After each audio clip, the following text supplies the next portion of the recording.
Hello,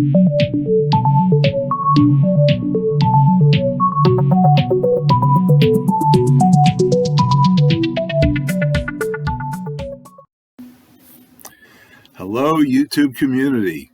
It's Robert S., and welcome to my channel, Robscure Music, where I hope to introduce you or reacquaint you with lesser-known artists and albums that are out there in the musical universe.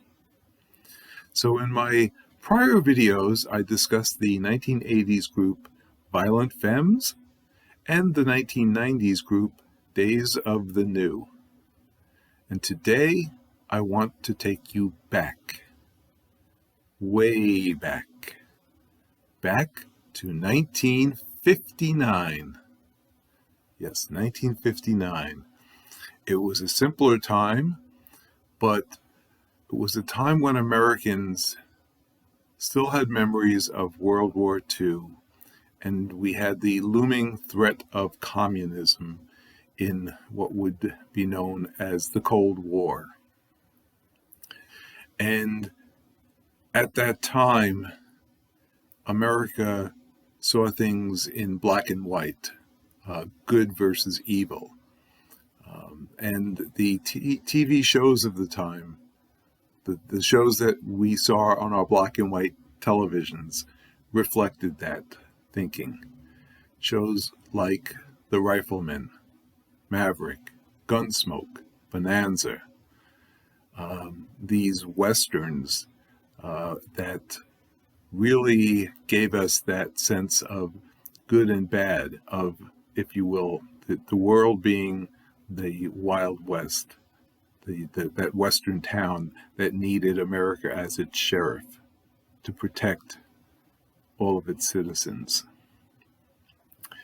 And in the context of this thinking, and at this time, a man went into a Nashville studio and in one day recorded a series of songs on an album that really were reflective of that time. An album that included story songs that really took us to the Old West. And they certainly painted a vivid picture. That man was Marty Robbins. That album was Gunfighter Ballads and Trail Songs. Now this album, when it was released, actually went to #1 on the country charts, and I believe it was #2 on the pop charts. And while this is reflective of an older historical part of our country, I hesitate to call this a country album. This has got a variety of different musical elements to it. Certainly there's that old, sort of Texas country feel. There's Mexican influences, but it's a very enjoyable listen. And for somebody that grew up in the late 50s, early 60s, you probably remember that time, that simpler time, as I said, back in the days when, much like in Toy Story, Andy preferred Woody, and Buzz Lightyear would not come for many more years. The British invasion would soon come, but had not come yet. So, the Old West and Gunfighter Ballads, that's what it was all about. So, this album produced 2 singles, and I'll show you the song listing. Whoops, if I can. And the first song on here was a single that's called Big Iron. And Big Iron, as you see here, is basically a reference to that big iron on his hip. It's essentially a song about a Texas Ranger who goes into a town looking for an outlaw, a 24-year-old man by the name of Texas Red. And he's charged with bringing back Texas Red, dead or alive. The song's called Big Iron, not Big Heart, so I think you know how this ends. Not well for Texas Red. The next song on here, 160 Acres.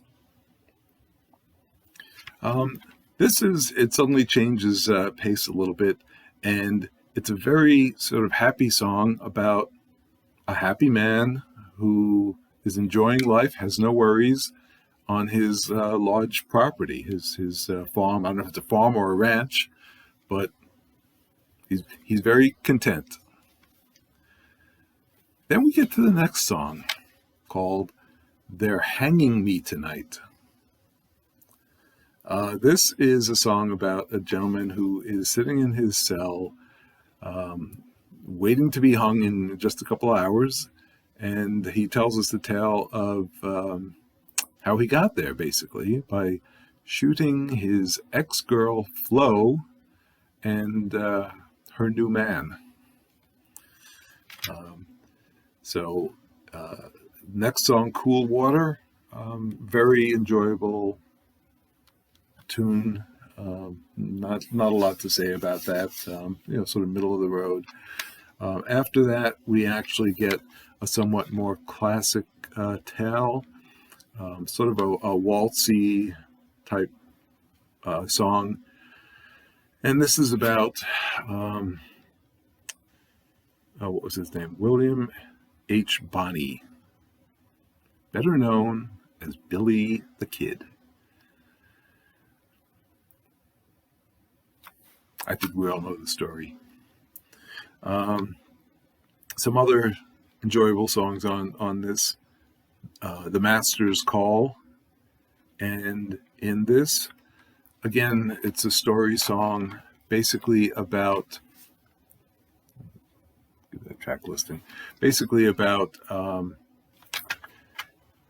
a young, wild and free-spirited man who runs away from home, leaves his family, joins a gang of outlaws, and one day they decide to rustle a herd of cattle, and they've got 1,000 cattle that they're trying to head down to Mexico, and there's suddenly a storm, and this young man thinks he hears somebody call his name, and suddenly a lightning bolt hits a tree, and the cattle start stampeding everywhere, and he's afraid he's going to be crushed by this herd of cattle, and he basically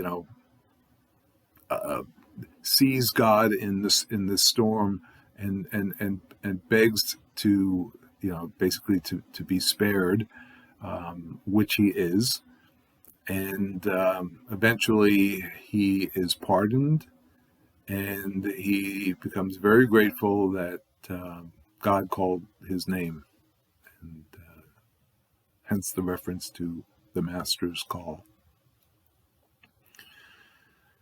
The Little Green Valley is a very enjoyable song. Basically, what I take from this is, somebody who is, I don't know if they're in a foreign land, but they're away from their homeland, thinking about that lush green valley that they lived in and how peaceful it was, and bringing back some of their memories, and wishing to return to that happy little valley. Then we have the shining jewel on this album, the absolutely fantastic song called El Paso. This is a song that Marty Robbins wrote, and you listen to it now. It's he wrote it in 59. It's now 2022, so yes, it's an old song. But even when you heard this for the first time, perhaps sometime in the 60s, it sounds like a song that has been around forever. And it's a song that's sort of like a dime store novel. It starts out with a fantastic Spanish guitar, and it tells the story of a man who goes to, I think it's Rose's Cantina, and he watches this Mexican mistress dancing. I believe her name is Felina, and he falls in love with her and her somewhat, I won't say evil, but mysterious dark eyes. And, he returns every day to see this woman that he is falling in love with.